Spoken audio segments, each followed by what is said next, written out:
ရှင်ညီကိုများအားလုံးပဲမင်္ဂလာပါဘောလုံးပွဲတွေကိုနေ့စဉ်သုံးသက်ရွေးချယ်ပေးနေတဲ့ကျွန်တော်တို့ရဲ့ Budget YouTube Channel မှာကြိုဆိုလိုက်ပါတယ်။ညကရွေးချယ်မှုသုံးပွဲမှာတော့ညီကိုတို့အစီအမေရမယ်ထင်ပါတယ်။ဒီနေ့ဖေဖော်ဝါရီ9ရက်စနေနေ့ညမှာလဲဥရောပဘောလုံးပွဲတွေများစွာကစားဖို့ရှိနေပါတယ်။ထိုပွဲတွေများတဲ့ကမှပုံမှန်တင်ပေးနေကြအတိုင်းကြေးအောင်များတဲ့သုံးပွဲကိုအနီးကပ်သုံးရလက်ဖြစ်အောင်ကြိုးစားပြီးသုံးသက်ရွေးချယ်ပေးပါ။ဗီဒီယိုရဲ့အဆုံးမှာလဲ3သိန်းပေါင်းတစ်ကတ်နဲ့4သိန်းပေါင်းတစ်ကတ်ကိုလဲတခြားလေးစဉ်းစားပြီးရွေးချယ်ပေးထားပ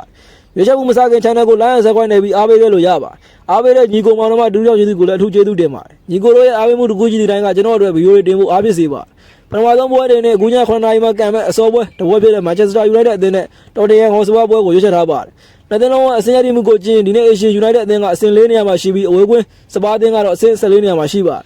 United အသင်းရဲ့လက်ရှိနေတာကိုကြည့်အကွင်းကစားတဲ့နောက်ဆုံး9ပွဲမှာ3ပွဲနိုင်2ပွဲသေချာထားပြီးရှုံးပွဲရှိမထားပါဘူးအကွင်းရလက်ကောင်းတော့တွေးရပါတယ်ဒီပြမိုက်ကယ်ကားရဲ့လက်အောက်မှာ3ပွဲဆက်နိုင်ပွဲရထားပြီးခါသမားတွေခြေစမ်းရေ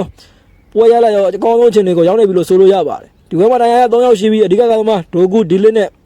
မက်ဆန်မောက်တို့ဖြစ်ပါတယ်စပါးသေးရဲ့အချက်အလက်တွေကိုကြည့်ပရီးမီးယားလိမှာနောက်ဆုံး9ပွဲကန်တာကြည့်3ပွဲတည်း2ပွဲရှုံးထားပြီး2016မှာနိုင်ပွဲမရတဲ့အသင်းဖြစ်ပါတယ်ချန်ပီယံလိမှာတော့ရလက်ကောင်းပြီးအဆင့်4ထိတော့ဝင်ထားပါတယ်ဒီပွဲမှာတိုင်းရတဲ့ကြောင့်ငါးသမားတော်တော်များများလွှဲချော်ထားပါတယ်နှစ်သင်းတဲ့သုံးနောက်ဆုံး9သင်းကိုကြည့်အဝေးကွင်းစပါးအသင်းကလည်းရိတ်နိုင်ပြီးတစ်ချိန်သေးကြထားတယ်အခုနောက်ပိုင်းတက်ဆုံမှုမှာစပါးအသင်းကအသာရတာတွေ့ရတယ်လက်ရှိဘက်ကျပုံလုံးမှုကိုကြည့် Asian United အသင်းက body ကြီး1ပေါင်း10ပြ9ပေါင်းချင်း320ပေါက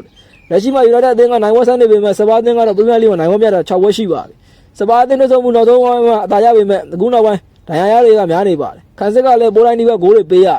်ဒီဘက်မှာ Champions League ဝင်ခွင့်အတွက်အိမ်ခွင့်အုပ်ထုပ်ပေါ်မှာနိုင်ဝက်ဆက်ပြရမယ်လို့ယုံကြည်ထားတဲ့အတွက် United body ပဲရွေးပါတယ်ကြီးအပြည့်ရမရပဲကြီးရမှာပါရလက်အနေနဲ့2-1 3-1နဲ့ပြီးဖို့များပါတယ်နှစ်ပွဲမြောက်အနေနဲ့အခုည9နာရီမှာကံမဲ့ဂျာမန်ဘောလီကပွဲစဉ်ဖြစ်တဲ့စိတ်ဘော်လီအသင်းနဲ့စတူဂတ်အသင်းပွဲကိုရွေးချယ်ထားပါတယ်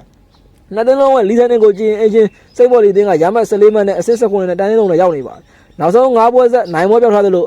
ဒီပွဲမှာလည်းဒိုင်ယာတွေကြောင့်ငါးသမား6ယောက်အထိဒီပွဲကိုလွှဲချော်ထားပါတယ်ဘွန်ဒက်လီဂါရာသီပွဲပြတ်သားတဲ့က9ပွဲမရတဲ့အသင်းလည်းဖြစ်တယ်ဂျာရက်မှာလည်းရမတ်ပိုကဖလားမှာ9ပွဲနဲ့ရှုံးထားပါတယ်အဝေးကွင်းစတူဂတ်အသင်းရဲ့လက်ရှိနေတာကိုကြည့်ဘွန်ဒက်လီဂါမှာအဆင့်4နေရာမှာရှိပြီးကျောင်းပွဲဆုံးနောက်ဆုံးက9ပွဲကန်တာကြည့်4ပွဲနိုင်1ပွဲရှုံးထားပါတယ်ယူဗာလီမှာလည်းဂျာလက်ကောင်းထားတယ်လို့ဂျာရက်ကန်တဲ့ဂျာမန်ပိုကဖလားပွဲမှာလည်း9ပွဲနဲ့နိုင်ထားတယ်ဒိုင်ယာက4ယောက်ရှိပြီးအခုနောက်ပွဲတွေမှာခန်းစစ်က9ပွဲမထားရပါဘူးနှစ်သင်းတို့ဆုံးမှုနောက်ဆုံး9ချိန်ကိုကြည့်ရင်အဝေးကွင်းစတူဂတ်က4ချိန်နိုင်ပြီးဂျာတဲ့ချိန်ကိုတော့အင်ရှင်စိတ်မော်လီအသင်းကနိုင်ထားပါတယ်တေပွဲတော့ရှိမထားပါဘူးနှစ်သင်းမှာဂိုးနေတာလည်းတွေ့ရပါတယ်လက်ရှိဘက်ရမလို့မှုကိုကြည့်စတူဂတ်အသင်းကဘော်ဒီကြီး180ဂိုးပေါင်းချင်း2နှုတ်100ပေါက်တယ်အရှင်စိတ်မော်လီအသင်းကတိုင်းရုံတွေကလွန်ဒီဘွဲကိုရောင်းရမှာဖြစ်တယ်လို့စတူဂတ်အသင်းတို့လည်းချန်ပီယံလိဝင်ဖို့အတွက်ဒီဘက်ကအရေးကြီးပါတယ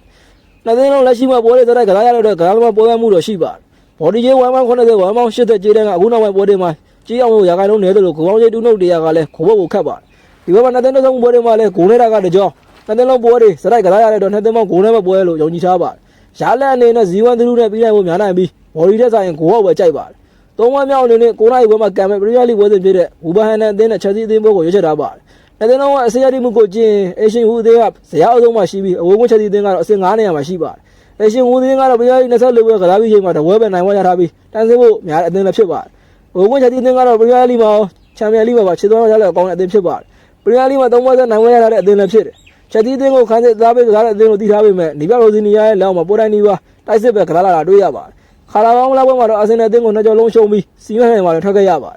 ်ဒီဘက်မှာဒိုင်ယာရပွဲပဲငါးသမား9ယောက်ဒီဘက်ကိုပေါင်းလာခြင်းမရှိပါဘူးအသင်းတို့ဆုံးမှုနောက်ဆုံး9ချိန်ကိုကြည့်ရင်ဟူအသင်းက2ချိန်နိုင်ပြီးချက်စီအသင်းက3ချိန်နိုင်ထားပါတယ်တို့ဆုံးမှုတိုင်းလည်းနှစ်သင်းပေါင်းဂိုးများပြီးတေးပွဲရှိမထားပါဘူးလက်ရှိရောပုံလုံးမှုကိုကြည့်ရင်အဝေးကွင်းချက်စီအသင်းကဘော်ဒီကြီး1ပေါင်း30ဂိုးပေါင်းချင်း3ပေါင်း50ပေါက်တယ်ဟူအသင်းကရာသင်းမှာရာခိုင်နှုန်းများပေမဲ့အေရှင်အားကျတော့ရှိပါတယ်ချက်စီအသင်းကလည်းဥရောပဒေသနာတော့ဒီဘက်ကိုအောက်ဆိုင်ကစားလာဖို့ရှိပါတယ်ဂိုးပေါင်းချင်း3ပေါင်း50ဖွင့်လှစ်မှုကအေရှင်ဟူအသင်းသွင်းကိုတော့ရမယ်လို့ယုံကြည်ထားပါတယ်နှစ်သင်းတို့ဆုံးမှုတိုင်းမှာလည်းသွင်းကိုတွေများတဲ့အတွက်ဒီဘက်ကိုဇုံပေါ်နှမျိုးကြိုက်ပါတယ်။ရှားလက်အနေနဲ့1-2 1-3နဲ့ပြီးဖို့များပါတယ်။ဒီလိုရွေးချယ်မှု3ပွဲကိုကြိုက်ရတဲ့ညီကိုတို့အနေနဲ့ရွေးချယ်ပြီးစော်ကစားနိုင်တယ်လို့မကြိုက်ရင်လည်းဘက်ကန်နိုင်ပါတယ်။ကိုမန်းမှာလည်းမိမိအထ